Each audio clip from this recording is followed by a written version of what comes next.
Hi everybody. Today I'm going to talk about the Stockholm Pride Festival 2013, a festival from which I have just returned.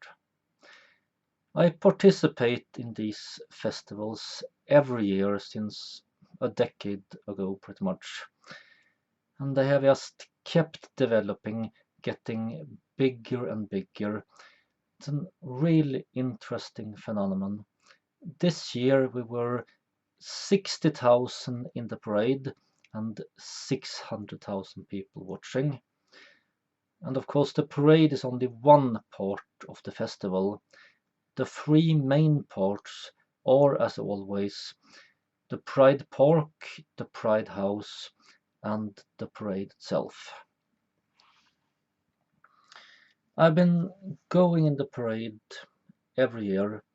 For the first few years, I went with the fetish clubs because this was a minority that really needed to be made visible, not just for their own sake, but for the political development as such. BDSMF, that is, people who are into sadomasochism, fetishism, and so on, it's a minority that has been very much trampled and seen as deviant for no logical reason, really. For me, it is very important that we have a system of morality in our culture, a morality built on consent and people having good lives. As I've talked about in other videos, I think there are three universal sources of morality. I call these respect, maximization, and empathy. With respect, we have Kant's categorical imperative and the golden rule and all that kind of stuff. And in modern society, consent is the bearing principle for this kind of thinking. What people do with each other, as long as it is safe, sane, and consensual, or similar, as long as everybody involved are adults who know what they are doing and they all participate freely on good terms, other people can't go in and decide that, oh, but you are not okay the way you function, etc. And just like it has been with homosexuality, we have had this thing with BDSM in our culture.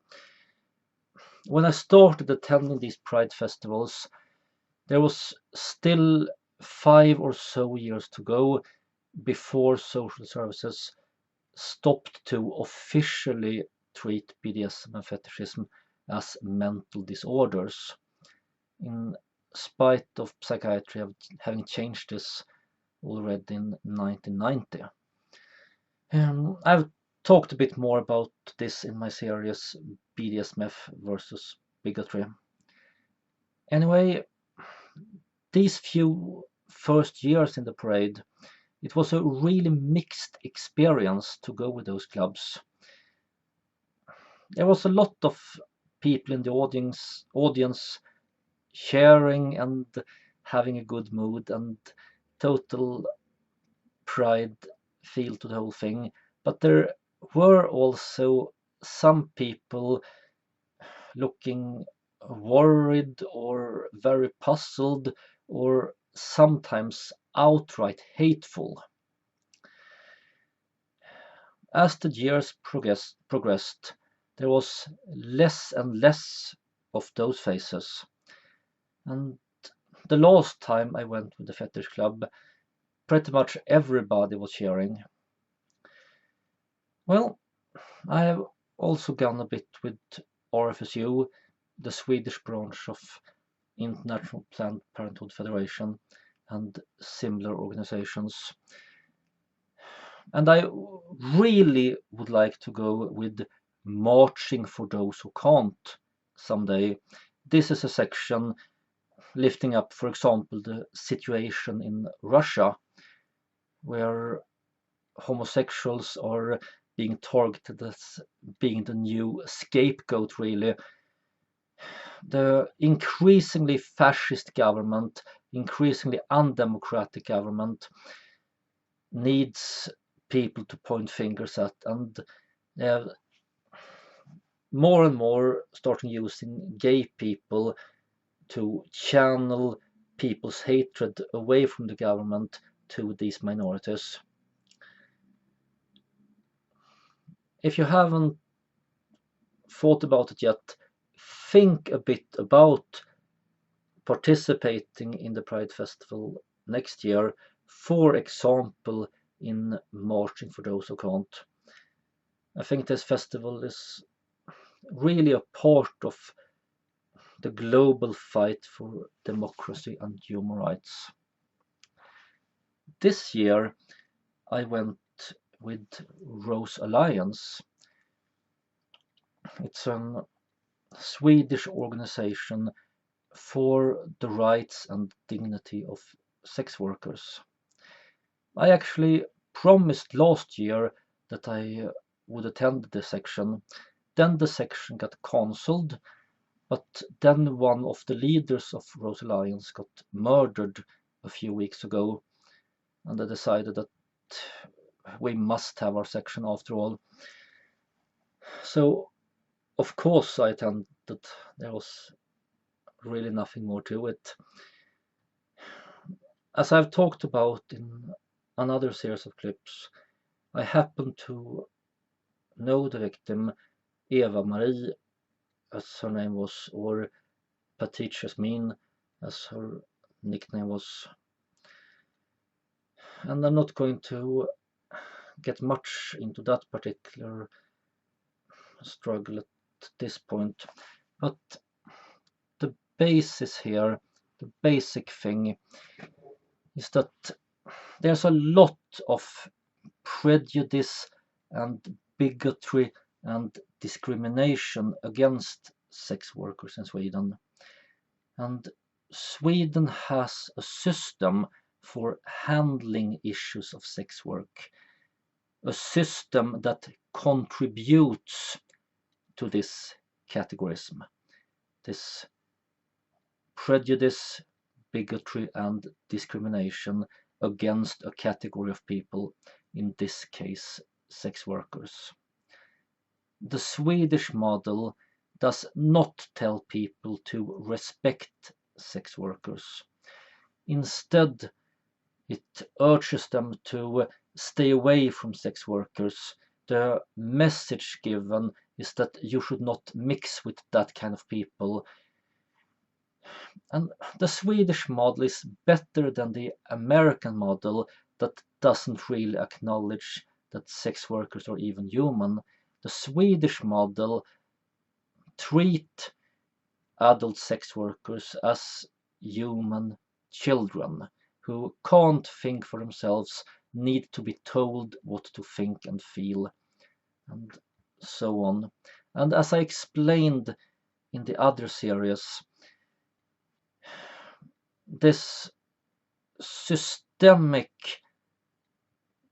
prejudice against sex workers was part of this very tragic murder case, and definitely the context for which it happened. So I'm very glad that this section in the Pride Parade happened and that I could be a part of it. This section was really needed.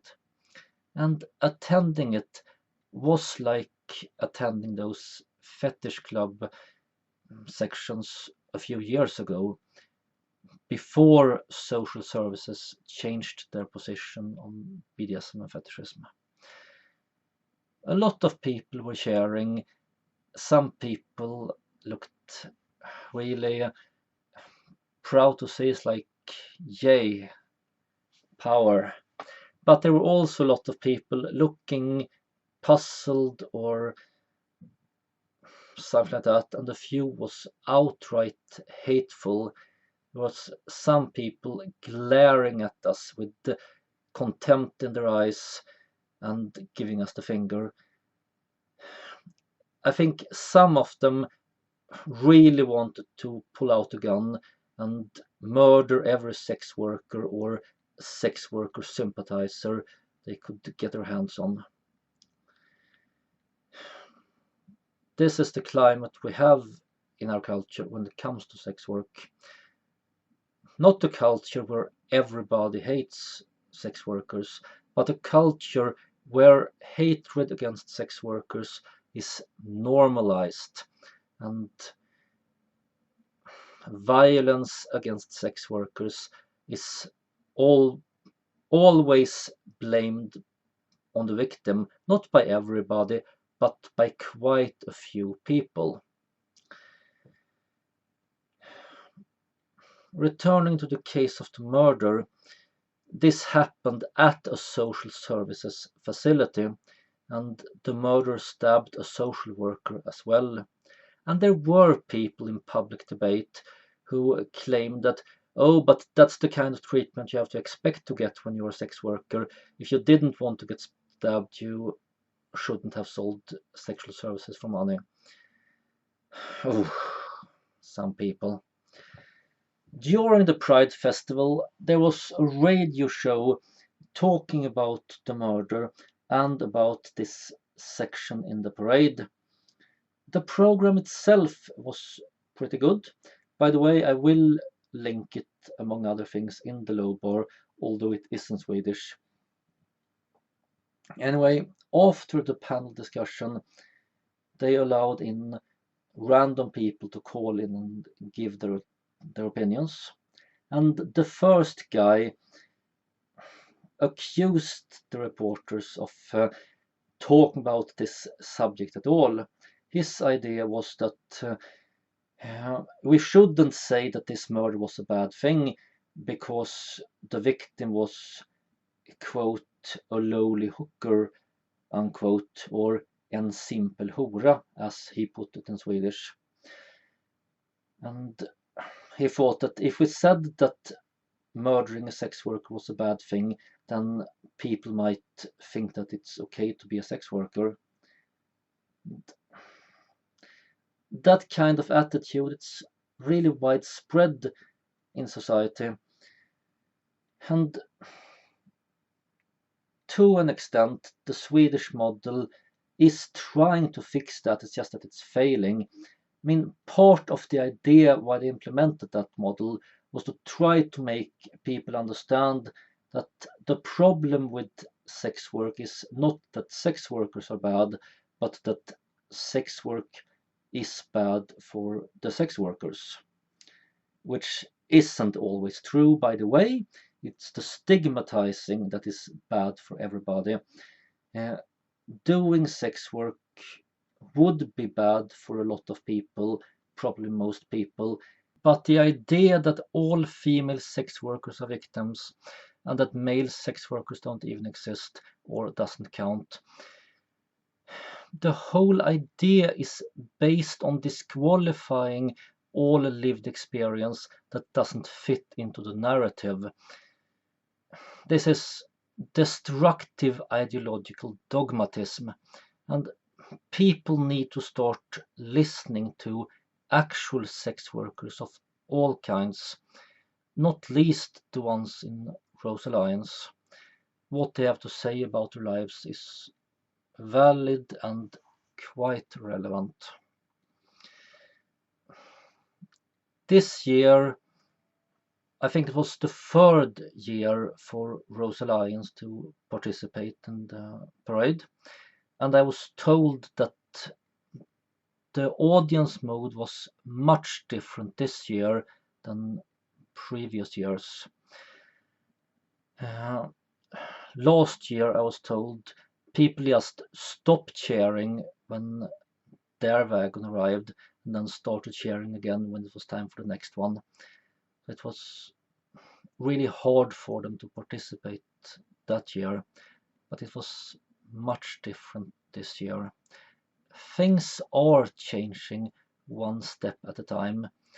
This radio show I mentioned, it wouldn't even have been able to happen a few years ago.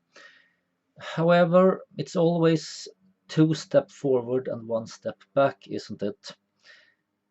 That guy who called in and was so very hateful against sex workers and their basic human dignity. The problem, as far as I'm concerned, is not that some random person had those opinions. No, it was how the journalist reacted.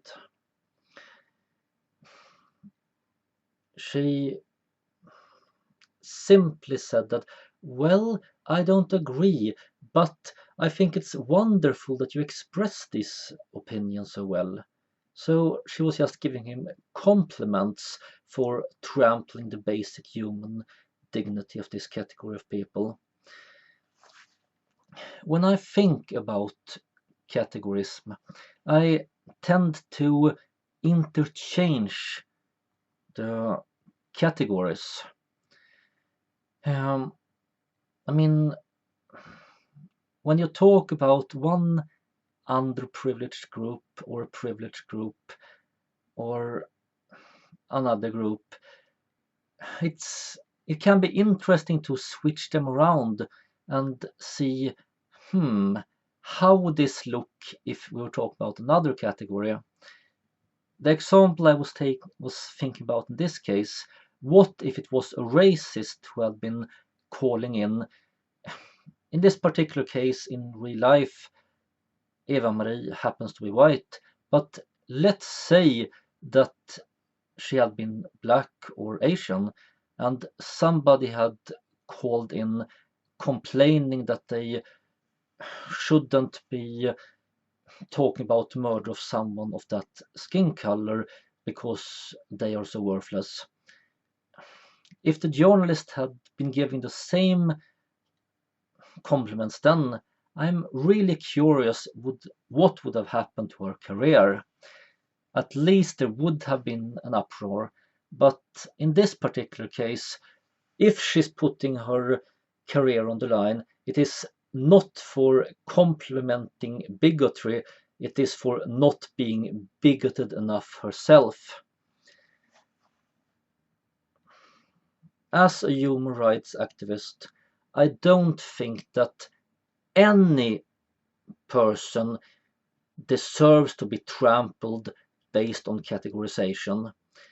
And I don't think that any category of people deserve to be trampled due to categorization and ideas about what a category of people represents, or essentialist ideas about what they truly mean or what role they fill in someone's narrative or whatever.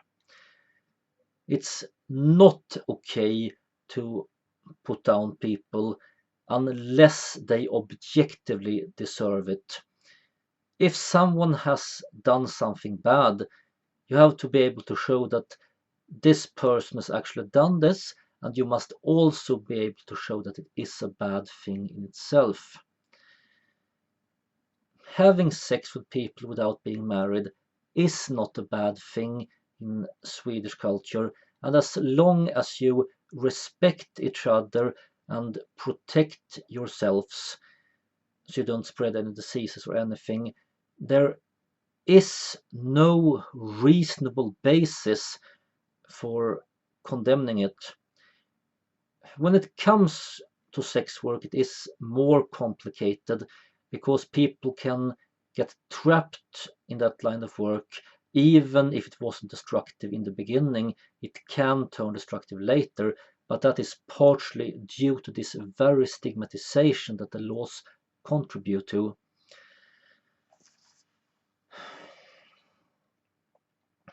Anyway, Rose Alliance have been with the parade for a few years, and the fetish clubs have been with the parade for a decade. However, they're they still don't seem to be welcome at Pride House. And I think this is really sad. It is high time that Pride House starts letting the fetish issues in. I understand that it's a few years too early to discuss um, sex work issues at Pride House. I really hope that day comes rather soon, but I understand that time is not ready yet. But when it comes to fetishism, it is long overdue. Uh, RFSU and others tried to get several program points on that issue in last year, but was rejected. This year we got rejected on a technicality with the one panel that I was part of trying to organize. And I don't know how many other attempts were made, but it was all shut down this year as well. BDSM is included in Pride House since many years now. There was several really good discussions about BDSM in Pride House. I will return to them in just a little bit. But like I said, fetishism still not included after all these years. They are welcome in the parade, but not in the serious discussions at the Pride House, and I think that is very sad. There has been some presence in Pride Park, uh, mostly in the form of, as far as I know anyway, in the form of clubs that have this included in their repertoire. I think that's a very good thing. So, regarding Pride House in general this year, it has a very good mix of topics. A lot of the same old things that we need to keep talking about, with ableism and discrimination against disabled people. There has been a lot of problem in the LGBTQ subculture with gay clubs not being accessible, for example by wheelchair, but other problems as well. And since a few years back, Pride House is really looking into this. We have a lot of panels and speeches about these issues, and I think this is a very good thing. And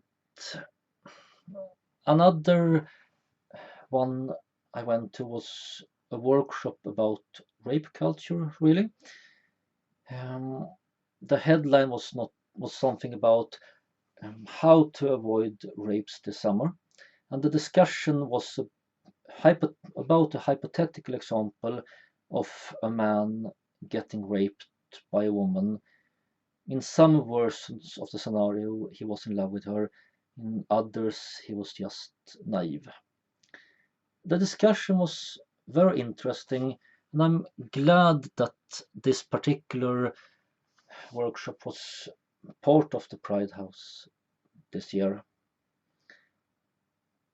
As for the BDSM ones, the most interesting ones was about family, and as I will shortly turn to, family was the main theme of the festival this year, all in all. These two panels about BDSM and family, one was about people who are into BDSM and have children, and the other one was about the BDSM subculture being seen as a family. What kind of sex life a couple has really nothing to do with how they are as parents. But there are some indirect ways in which BDSM can be relevant. We have the issue of coming out to your children when they get older, and the risk that they might find some toy or hear something. There are some logistics involved. That kind of problem exists for mainstream vanilla people as well, but it can be a bit bigger. The perhaps biggest problem is bigotry and prejudice. People believing that people are into BDSM can't be good parents, or are trying to take out their own frustrations at the children. There are two cases I have seen rather closely. In both cases, there had been a breakup, and the woman was into BDSM, and the man tried to use this against her as a mother. Pretty much called around to school and the other parents, making sure that everybody who had something to do with the child knew about the mother's sex life, and then tried to get sole custody on the basis that, oh, but the mother is a pervert, and what if the children get harassed because their mother is a pervert? This didn't work out. Neither man got custody by that disgusting bullshit move. But it might have hurt the children, and it most certainly hurt the woman. In one of these two cases, I knew the victim, that is the woman. In the other case, I had been contacted and asked to be an expert witness at the trial, but the whole thing didn't go to trial. They made last-minute agreement for shared custody. Although coming out to your kids can be hard, coming out to your parents is typically harder, regardless of whether you are homosexual, bisexual, trans person, or into BDSM or fetishism. And as I've talked about in the previous video, you do need to come out to your parents at least a little bit, or to your child for that matter when they're old enough. If you're into BDSM, you don't need them to know any details, but you do need them to know the basics, so they don't get scared, and so there's no room for big misunderstandings or extortion or whatever. There's just so much bullshit that can happen. There was one young woman who brought this up in the audience, and I'm going to address this in future videos.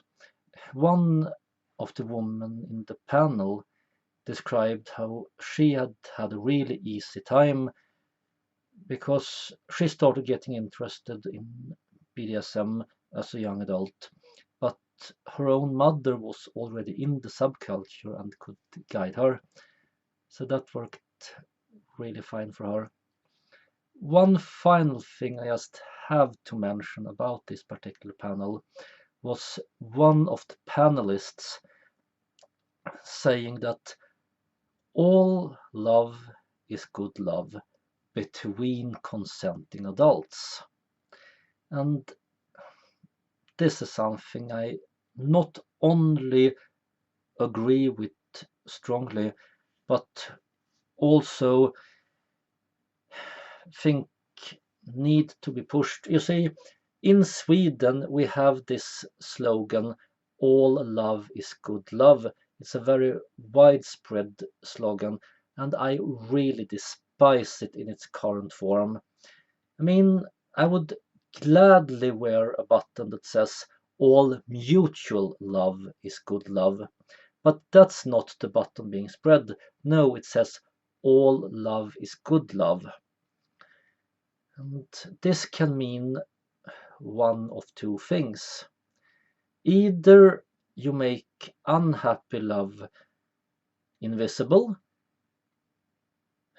by pretending that it doesn't exist or isn't really love, Or you claim that these awful forms of love are good. I mean, if someone is deeply in love with someone who doesn't love him or her back, that's tragic, but it's still love. And obsessed stalkers and pedophiles, that is not okay anywhere.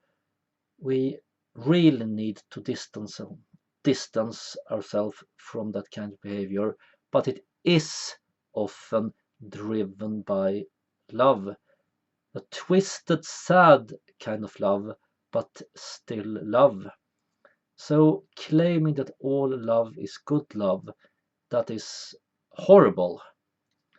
So please, Miljöpartiet, the Green Party, please update that button you're spreading. Let it say all mutual love is good love. All ömsesidig kärlek är bra kärlek. You do need to include that thing about the love being mutual, because love that isn't mutual is also love. Okay? Thank you. This other speech about BDSM being a family, they were talking a lot about leather family and leather culture and leather community. And it was a really interesting discussion all in all. Sadly, the terminology got a bit confused. I think the word leather family was used for all these three things. But the basic question was, now that BDSM is getting more accepted, is it also becoming more fractured? Have people stopped caring for each other and feeling like one big community? There was some different opinions about that. Personally, I don't think there's ever been one cohesive BDSM community. I think we have more unity now in many ways. We have more inclusion of different so-called kinks, different ways of being into BDSM, and more understanding for varying identities and combinations.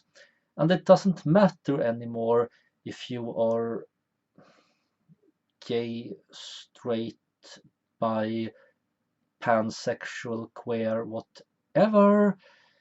I mean, one of the basic things with BDSM is that it can really deconstruct gender roles.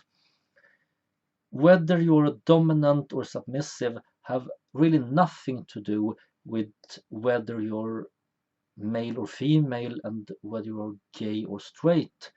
And we really need to deconstruct these dichotomies anyway. I mean, everything in life are sliding scales, not absolutes. It's not just either it's one way or it's the other way.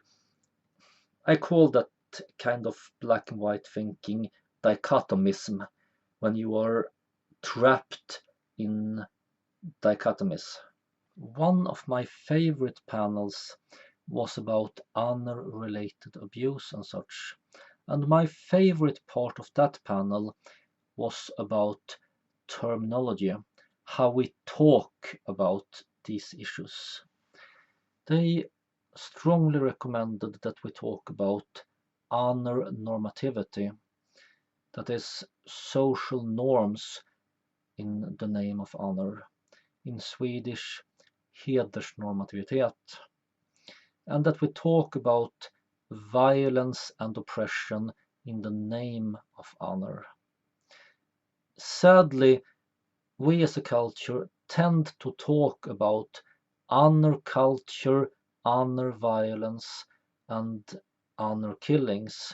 And we really need to stop talking that way, because these culture quirks are really bad, and the violence is really bad, and the killing is really bad, but honor is not a bad thing. Using that kind of language makes it sound either as if we are okay with violence and killing and oppressive culture patterns, or as if we are against honor. And we are not against honor. Honor is a good thing, but we are against bullshit and oppression and violence in the name of honor. So that's one basic thing to think about. With family being the theme this year, RFSU was involved in two panels about family planning, of course. This thing with should people have children or not?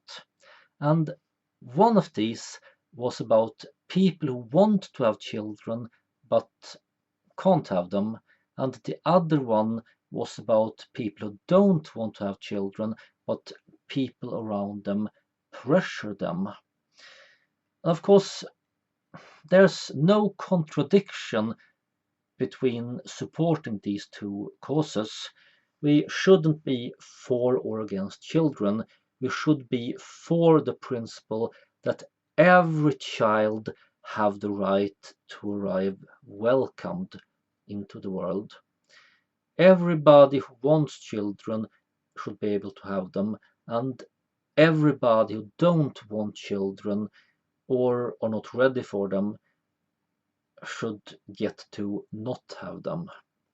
It is simple as that, and diversity is good.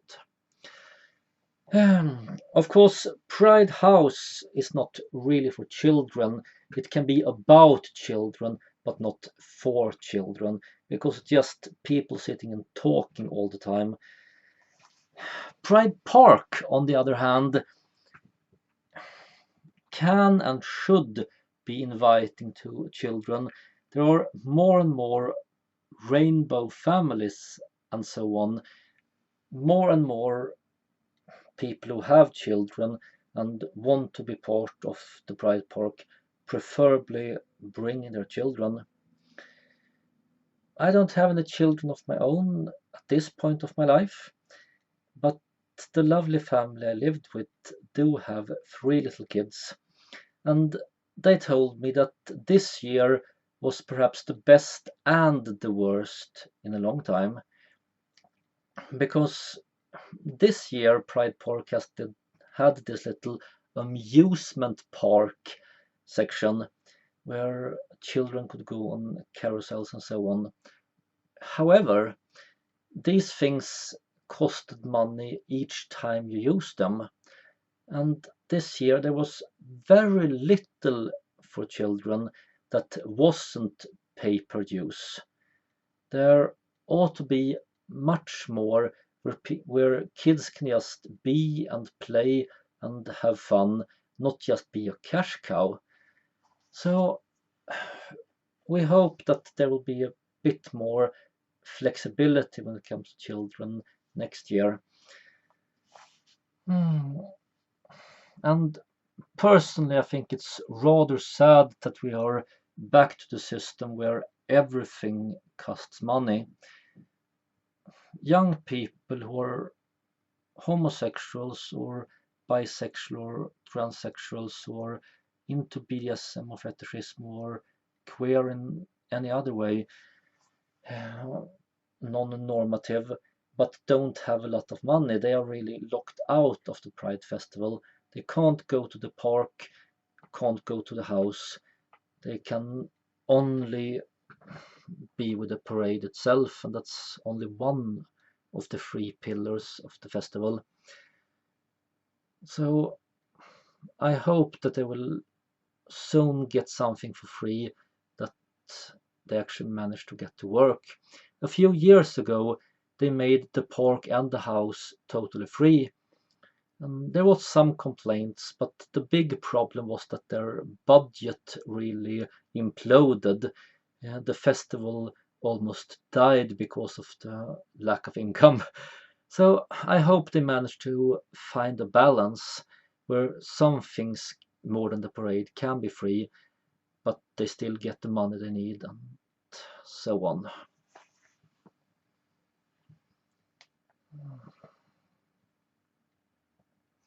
Yeah, that's really everything I want to say today. But I will also show you some pictures. Sadly, I'm still a bit new to the technical aspects of YouTubing, and I have not yet learned to integrate slides with speech. So, those of you who want to watch can just stay here. And that's all I have to say for now. Live long and prosper.